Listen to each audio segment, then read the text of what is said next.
Hello, Forest Park. This is Don Jones. I'm the city manager for the city of Forest Park, and I have with me today Ms. Sonya Moore from the Sickle Cell Alliance Foundation, who's going to talk to us a little bit about one of our signature events coming up in August. I think it's August 29th. We've set the date, and we're going to have the city's going to host a 5K walk and run.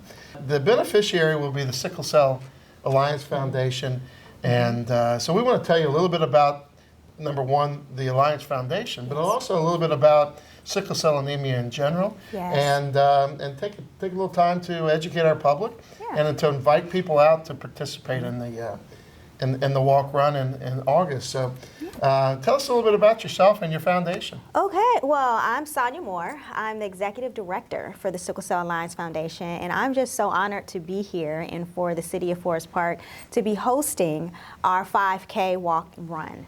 The Sickle Cell Alliance Foundation was created back in 2014 to help sickle cell patients. And sickle cell is one of those forgotten diseases. And we are here to bring awareness that it is alive, it is well. And just to give you some background on the why, my daughter lives with this devastating disease that is filled with pain. And imagine yourself living with a migraine times 10 all day, every day of your life. Just when you just pause on that pain factor, it just changes your life because it does not go away. You can't take anything to make it just leave. And you're born with this. It's hereditary. And back in the 70s and 80s, you heard a lot about it. But just through time, resources, not sure what happened, it's gotten lost in the shuffle. So it's an invisible disease that affects the red hemoglobin. And what that causes, it causes your red hemoglobin, which is normally shaped like a donut, to turn crescent shaped with rigid edges that stick out, and it will stick on the walls of your arteries, and that is what causes the pain. And that turns into a pain crisis. Pain crises can happen anywhere blood flows through your body. So that's your brain, that's everywhere. And when a crisis happens, it slowly affects your major organs, which causes premature death.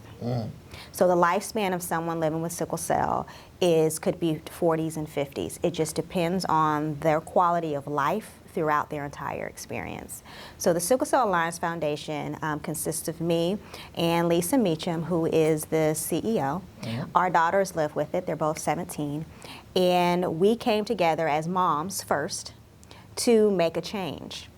Cincinnati Children's Hospital is doing a fantastic job with research. That's great. And they're leading the charge, and they have been. Some great medical advancements. However, our focus is on the patients. So we're letting them handle the research of the medicine, right? And we're handling the patients when it comes to what can we do to give them more information, more knowledge, more network on their day-to-day living to extend their life. So that's education. That's also putting together like workshops and walks, because this is our biggest fundraiser on August 29th. So we're super excited. We want everyone to come out because the money raised is going to help us provide scholarships for our sickle cell patients who are going to college. Our goal is to do 2 $500 scholarships. We want to do programming. We want to be more visible online.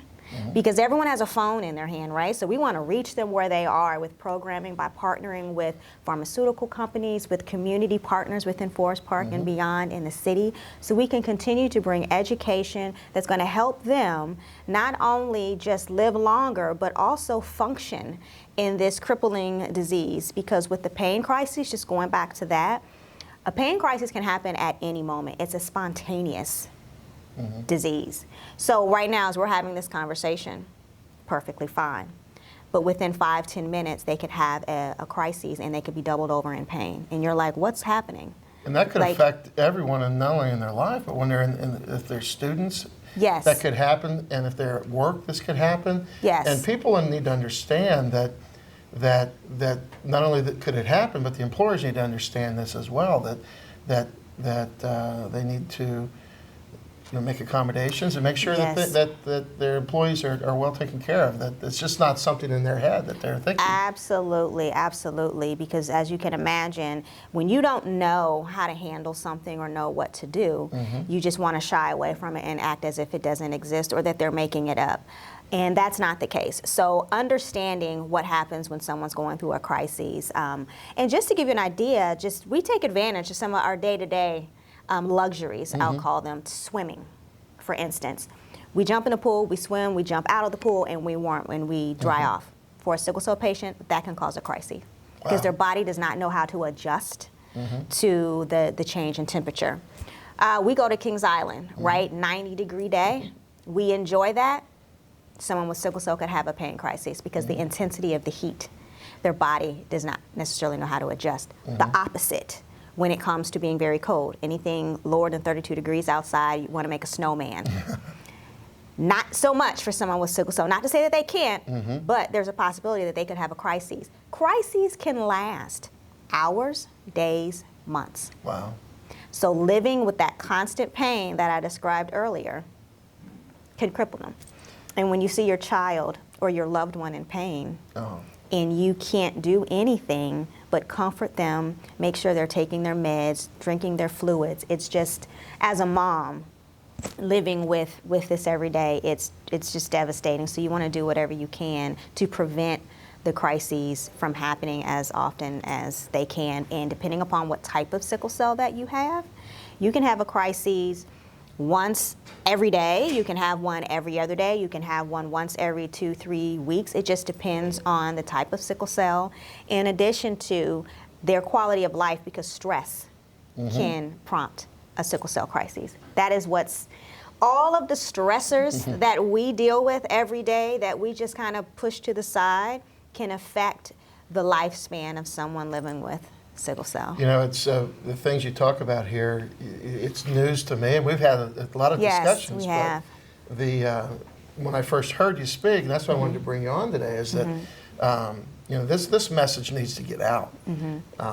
The public, it's an education process. Yes. Not only to educate the people who don't have sickle cell about the people they may be working with and the things that they may be going through, but also the education of the people who have it, and the resources, or making available resources to them to help them deal with the crisis, or even know they have it. They may not even know they're diagnosed with it. And that's a very good point. I'm glad you brought that up. Some people don't realize that they have it until they go to the doctor several times and the doctor cannot figure out what's happening. And then you get that one doctor that is very knowledgeable about sickle cell, because that's another gap that we have.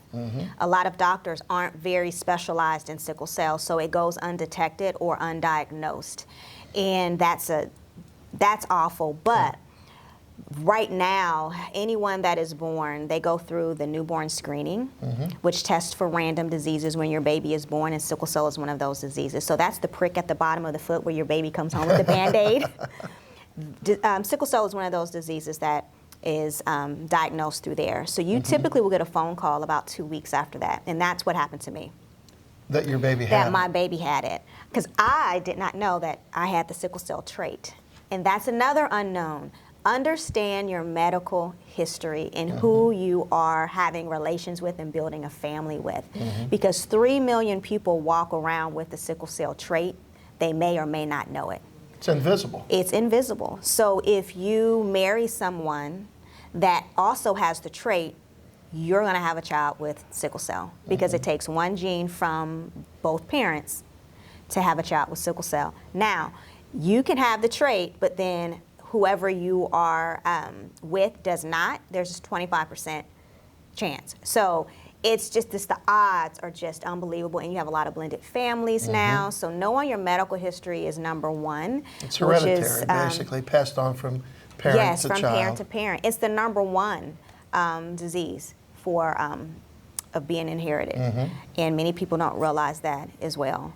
So it is just a crippling, life-threatening disease. People think there's a cure. No, there's not. There's advancements in some of the new medicines that have recently been approved by the FDA. So we're very pleased with some of the advancements there, but we still have a long way to go for people understanding what it means to live with it, what they need to do so that they can manage it. And this is from a caregiver perspective as well as those living with sickle cell, because it's hard for them to maintain a job because they're often tired, lethargic. The pain crises could be, like I mentioned, a couple of hours or days, so you're calling off work. If you have an employer that doesn't understand and has very stringent policies, you know, after a week, I mean, if you are with a crisis that's lasting for a couple of weeks, you can credit out if you're on credits. You've lost your job. So now what? So now you can't provide for yourself. That leads to you start having some mindset and mental challenges, which leads to depression on top of the illness. So it's just one of those diseases that extends beyond just the medical. It's also mental, and making sure that you have a support group so that someone that you love can see those triggers to help you pull yourself out of that and just surround you with love, and then encouraging you, go to the doctor. Because with this disease, it's so devastating. Many people may use the ER as their doctor because they know that the everyday medicine and pain, the pain medicine that we use, it doesn't work. So you have to go to the hospital.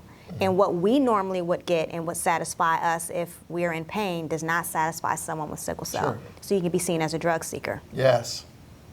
Once you're seen as a drug seeker, they're like, just get this person out of here. They're just seeking drugs, but that's not the case. They have sickle cell. So it's our goal is to advocate and to help people advocate for themselves and for the caregiver that is caring for them to advocate. And it's important to go to the doctors so that you have that medical history. Yes, you got to create a baseline You so do. you know where you're at. Yes. And the people that are caring for you, your doctors, your family, your friends, can recognize these things and help you recognize them. Yes, and we want to inspire hope with those living with sickle cell, because it's been lost for so long. They feel forgotten, that nothing's happening, nothing is advancing, no one's believing me, no one understands.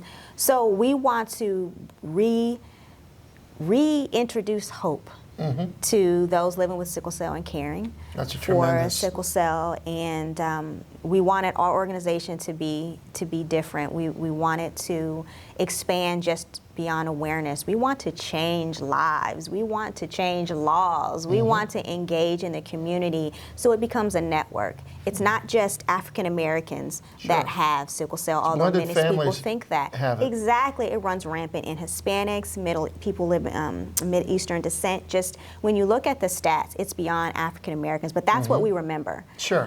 But my goal and our organization's goal is to change the narrative. It's not about the race that it affects. It's about the disease and the pain. Everyone can relate to pain. Back pain, knee pain, you stub your toe. Imagine that feeling and living with that every day of your life. That's what we want people to think about when they think of sickle cell, not that, oh, that affects predominantly African Americans. No.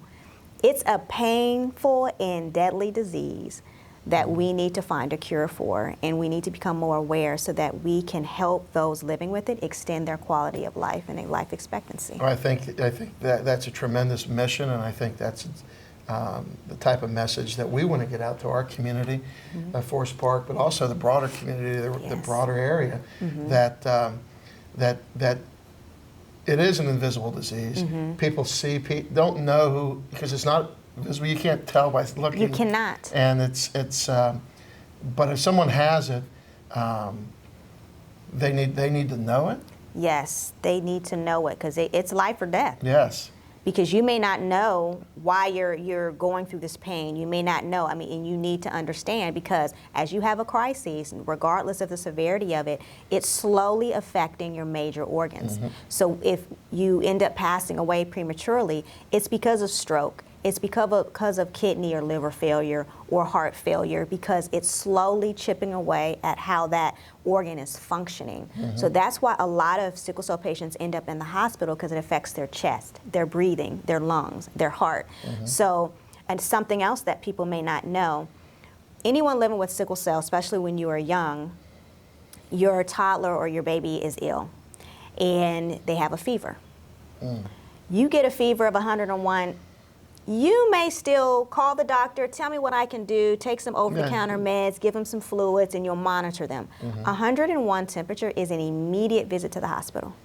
Doesn't matter if you think you can manage it at home. It means they have something going on, and you need to see, is it bacterial or is it not? Because if it's bacterial, that's not a good thing. Sometimes it may need to run its course, but you need fluids, you need medicine, and you need monitoring. And they have to check your oxygen level, because as your red blood cells are sickling, it's reducing the oxygen that's going to your brain. No. So, because when you think about it, the red blood cells carry oxygen. Absolutely. So if you have cells that are sickled, that's affecting the quality and the amount of oxygen that's flowing through your body that's helping you function. Wow. So when you really think about what a red blood cell does to your body, it's devastating, and just over time, it just slowly deteriorates the individual that's living with sickle cell. So it's very important, the quality of your medical, the quality of the medicine that you're taking, the quality of life that you're living, because you need to remove stressors, and just the support. It's a holistic effort. It's raising a village, because many people don't want to communicate that they have sickle cell, because one, you get the question, the quandary, people don't understand, they hide it, and hiding it isn't helping get the message out, because the more people that know, the more that we can do, the more impact that we can make, so that we can start changing laws, employer, like all of that. And that's what we want to do. But it's a slow moving vehicle, and we're moving in the right direction. So that's why we're so excited for the walk. It's, again, our biggest fundraiser, and the fact that you have taken this on as your signature event is just such a blessing, because to have an open heart to do that, we haven't had that experience. It's just knocked down like, what? Who are you? What are you doing? What is that disease? How many people does it affect? 100,000 people, but the number doesn't matter. Yeah. The number doesn't matter. Doesn't It's matter if still it's one extremely person. serious. Exactly. The 5K is the 5th annual. 5th annual, yes. And so this kind of a signature event. We invite the community. We invite businesses to get teams together and come to the event. And help us raise awareness for sickle cell anemia in the community. This is something that Forest Park, you're right, we're glad to partner with you in hosting this event for your organization. But obviously, you make a very good presentation, and the need is there, and the need is there in our community. And so we're blessed to be able to partner with you as well. So it's something that I think will be a tremendous success. Yes. And so what do they have to do to sign up? So to sign up, definitely go to our website, which is scaf, scafcincy.com/events. Okay. All of the information will be there. And right now we just have save the date. More details will come out soon, and we're super excited, but definitely check out our website just to stay updated on what's happening with the organization, as well as the information that will be coming out. And I also want to say that I'm a resident of Forest Park, and I have been my entire life, with the exception of 2 years where I left for employment, but I came back. So I have lived here my whole life, and my father lives here as well. Doesn't he live on the He trail lives on the he lives on the 5K route. Yeah, in fact, he had a water station I there remember last getting year. it last year. Yes. So that's something that's even more special, that my neighborhood that I grew up with as a little girl, and now I'm grown with my own family living in Forest Park, able to join me in this mission and this effort to help bring awareness, I mean, in the community, is just, I'm just overjoyed. So well, last year was a tremendous success, because I was there, the police, the fire. Yes, but, the support. But the community was there as well, the realtors, just regular average people. They brought out teams. They had teams that were walking for individuals. Yes. So we want that and more. But we're hoping to make it even a bigger success this year, so we can raise awareness, number one, and then provide funding to help people who need help living with the disease. Absolutely, absolutely. So we have sponsorship levels that we're going to be introducing, individual for small business owners and corporate, corporations. We want everyone to get involved. Teams, people will be able to walk for people. So not just if you're walking, but you'll be able to raise money for your team. Yes. So we're adding a lot of different fun features this year. So we're trying to get all those details together so when we release everything, our goal is to have early bird registration in April. So we are working really hard with the board of the Sickle Cell Alliance Foundation so that we can just get this message out early so that we can have a huge group of people coming out and supporting. And you know, it's there's a lot of running groups around here, and we invite all those running groups out today. We're going to make sure that that we have if they need their times, and so we're going to accommodate that as best we can. Yes. So we invite all the running groups around to come and get a good time 5K. Come on out. And have some fun with us. But yes. Well, thank you for being here today. Well, thank you for having me. I will also we'll post this information on our website. Great. And on our Facebook page. Wonderful. And obviously this will be available as well. We want to thank Waycross Communication for filming this today. Yes, thank you. They're our partners in bringing you the community this information. Yes. And that's what the goal is. That is to get this information out of you and out into the community. Out into the world. Yeah, because it really needs to be there. And you've educated me just in the short time we've been working together. And you know, and I'm just the average person, and so we need to. There are people who really just don't know all about it. And, yes. And the more you learn, the more you know that we all have to band together and fix this if we can. Each one teach one. That's what I like to say. Each one teach one. Well, thank you for being here. Thank you for having me.